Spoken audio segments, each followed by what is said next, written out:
Hello दोस्तों और Transformers के दीवानों, welcome back to our channel. आज हम एक ऐसे सवाल का जवाब ढूंढेंगे जो एज ऑफ एक्सटिंक्शन देखने के बाद कई फैंस के दिमाग में घूम रहा है। आखिर ऑप्टिमस प्राइम का कटा हुआ हाथ वापस कैसे जुड़ गया? याद है ना डार्क ऑफ द मून का वो एपिक फाइनल बैटल, जब सेंटिनल प्राइम ने धोखे से ऑप्टिमस का राइट आर्म काट दिया था। इस सीन को देखकर हम सबका दिल टूट गया था। लेकिन फिर जब हम एज ऑफ एक्सटिंक्शन में ऑप्टिमस से मिलते हैं तो वो टूटे फूटे हाल में तो था, पर उनका हाथ जुड़ा हुआ था। तो ये मैजिक कैसे हुआ? तो सबसे पहले मैं ये क्लियर कर देता हूँ कि एज ऑफ एक्सटिंक्शन मूवी में ऑप्टिमस का हाथ रिपेयर होते हुए दिखाया नहीं गया है।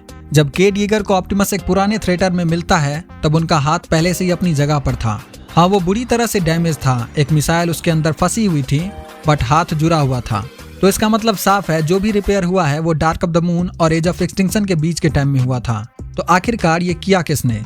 यहाँ आती है सबसे पॉपुलर और सबसे लॉजिकल थ्योरी, हमारे अपने ऑटोबॉट डॉक्टर रैचेट। सोचो, शिकागो की बैटल खत्म होने के बाद जब सारे ऑटोबॉट्स इकट्ठा हुए होंगे तो सबसे पहले उन्होंने क्या किया होगा? ऑब्वियसली अपने लीडर के हाथ को ठीक किया होगा। रैचेट जो उनका चीफ मेडिकल ऑफिसर है, उसकी यही तो ड्यूटी है कि ऑप्टिमस की ऐसी सीरियस इंजरी को ठीक करे। रैचेट ने ही ऑप्टिमस के हाथ को वापस जोड़ा होगा। इस थ्योरी को सपोर्ट करने के लिए एज ऑफ एक्सटिंक्शन का कंसेप्ट आर्ट भी है। इस आर्ट में ऑप्टिमस का हाथ अजीब से स्पेयर पार्ट से बना हुआ दिखता है, जैसे जल्दबाजी में फील्ड पर ही रिपेयर किया गया हो। तो ये पक्का रैचेट का ही काम लगता है। और अगर तुम सभी मेरी तरह ट्रांसफॉर्मर्स के दीवाने हो तो तुमने ट्रांसफॉर्मर्स प्राइम सीरीज भी देखी होगी।